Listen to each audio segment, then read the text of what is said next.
श्री शिवाय नमस्तुभ्यम। राधे राधे भक्तों, कैसे हैं आप लोग। आज आप सुनिए श्रावण मास महात्म्य में 27वां अध्याय, जिसमें आप कर्क संक्रांति और सिंह संक्रांति में किए जाने वाले कार्य सुनेंगे। तो भक्तों, आप इस कथा को पूरा सुनिएगा और अगर आप मेरे चैनल पे नए हो तो मेरे चैनल को सब्सक्राइब जरूर ही कर दीजिएगा। तो फिर चलिए हम आज की कथा को प्रारंभ करते हैं। ईश्वर बोले, हे सनत कुमार, श्रावण मास में कर्क संक्रांति तथा सिंह संक्रांति में आने पर उस समय जो कृत्य किए जाते हैं, मैं उन्हें आपसे कहता हूँ। कर्क संक्रांति तथा सिंह संक्रांति के बीच की अवधि में सभी नदियाँ रजस्वला रहती हैं, अतः समुद्र गामिनी नदियों को छोड़कर उन सभी में स्नान नहीं करना चाहिए। कुछ ऋषियों ने ये कहा है कि अगस्त के उदय पर्यंत ही वे रजस्वला रहती हैं। जब तक दक्षिण दिशा के आभूषण स्वरूप अगस्त्य उदित नहीं होते, तभी तक वे नदियां रजस्वला रहती हैं और अल्प जल वाली कही जाती है। जो नदियां पृथ्वी पर ग्रीष्म ऋतु में सूख जाती हैं, वर्षा काल में जब तक 10 दिन न बीत जाए तब तक उनमें स्नान नहीं करना चाहिए। जिन नदियों की गति स्वतः 8000 धनुष तक नहीं हो जाती, तब तक वे नदी शब्द की संज्ञा वाली नहीं होती, अपितु वे गर्त कही जाती हैं। कर्क संक्रांति के प्रारंभ में 3 दिन तक महानदियां रजस्वला रहती हैं। वे स्त्रियों की भांति चौथे दिन शुद्ध हो जाती है। हे मुने, अब मैं महानदियों को बताऊंगा, आप सावधान होकर सुनिए। गोदावरी, भीमरथी, तुंगभद्रा, वेनिका, तापी, पयोष्णी, ये 6 नदियां विंध्य के दक्षिण में कही गई हैं। भागीरथी, नर्मदा, यमुना, सरस्वती, विशोका, वितस्ता, ये 6 नदियां विंध्य के उत्तर में कही गई हैं। ये 12 महानदियां देवर्षि क्षेत्र से उत्पन्न हुई हैं। हे मुने, देविका, कावेरी, वंजरा, कृष्णा, ये महानदियां कर्क संक्रमण के प्रारंभ में 1 दिन तक रजस्वला रहती है। गौतमी नामक नदी कर्क संक्रमण होने पर 3 दिनों तक रजस्वला रहती है। चंद्रभागा, सती, सिंधु, सरयू, नर्मदा, गंगा, यमुना, पलक्ष जालम, सरस्वती, ये जो नाद संज्ञा वाली नदियां हैं, वे रजोदोष से युक्त नहीं होती। शोण, सिंधु, हिरण्य, कोकिल, आहित, घरगर और शतद्रु, ये 7 नाद पवित्र कहे गए हैं। धर्म द्रव्यमयी गंगा, पवित्र यमुना तथा सरस्वती, ये नदियां गुप्त रजोदोष वाली होती हैं, अतः ये सभी अवस्थाओं में निर्मल रहती हैं। जल का ये रजोदोष नदी तट पर रहने वालों को नहीं होता। रजोधर्म से दूषित जल भी गंगा जल से पवित्र हो जाता है। प्रसवावस्था वाली बकरियां, गायें, भैंसे व स्त्रियां और भूमि पर वृष्टि के प्रारंभ का जल, ये 10 रात व्यतीत होने पर शुद्ध हो जाते हैं। कुएं तथा बावली के अभाव में अन्य नदियों का जल अमृत होता है। रजोधर्म से दूषित काल में भी ग्राम भोग नदी दोष में नहीं होती है। दूसरे के द्वारा भरवाए गए जल में रजोदोष नहीं होता है। उपाकर्म में, उत्सर्ग कृत्य में, प्रातः काल के स्नान में, विपत्तियों में, सूर्य ग्रहण काल में तथा चंद्र ग्रहण काल में रजोदोष नहीं होता है। हे सनत कुमार, अब मैं सिंह संक्रांति में गौ प्रसव के विषय में कहूँगा।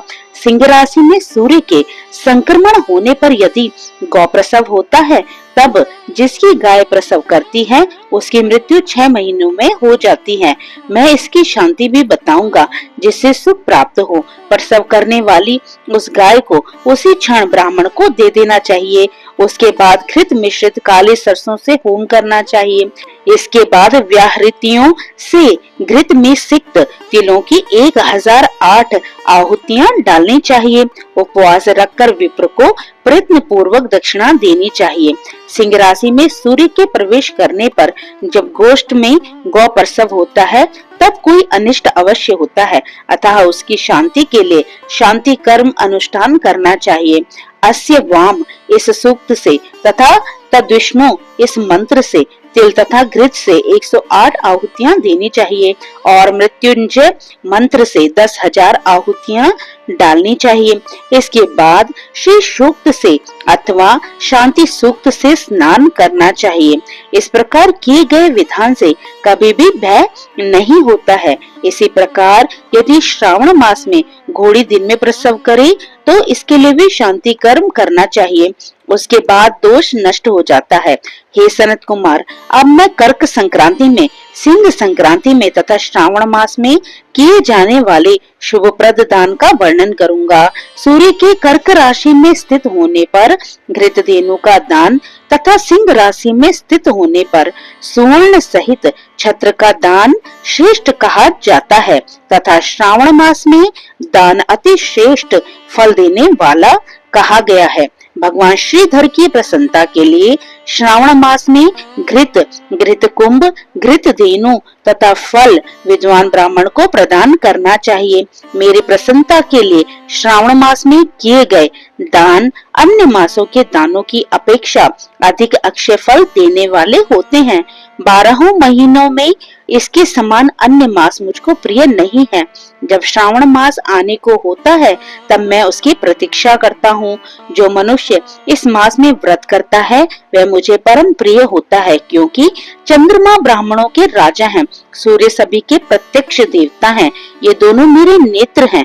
कर्क तथा सिंह की दोनों संक्रांतियां जिस मास में पड़े उससे बढ़कर किसका महात्म्य होगा। जो मनुष्य इस श्रावण मास में पूरे महीने प्रातः काल स्नान करता है वह 12 महीने के प्रातः स्नान का फल प्राप्त करता है। यदि मनुष्य श्रावण मास में प्रातः स्नान नहीं करता तो 12 महीनों में किए गए उसके स्नान का फल निष्फल हो जाता है। हे महादेव, हे दया सिंधु, मैं श्रावण मास में उषा काल में प्रातः स्नान करूंगा।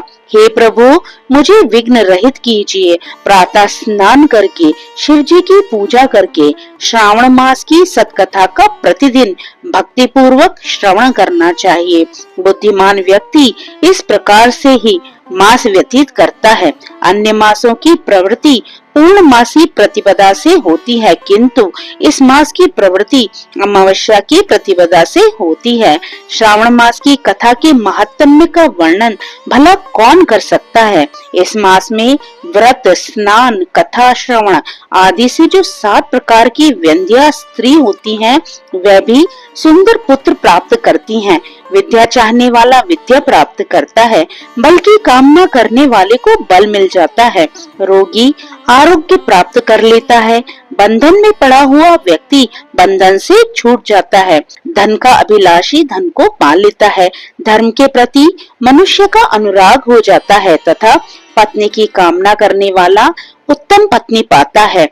हे मानद, अधिक कहने से क्या प्रयोजन। मनुष्य जो जो चाहता है उसको पा लेता है और मृत्यु के बाद मेरे लोक को पाकर मेरे सानिध्य में आनंद प्राप्त करता है।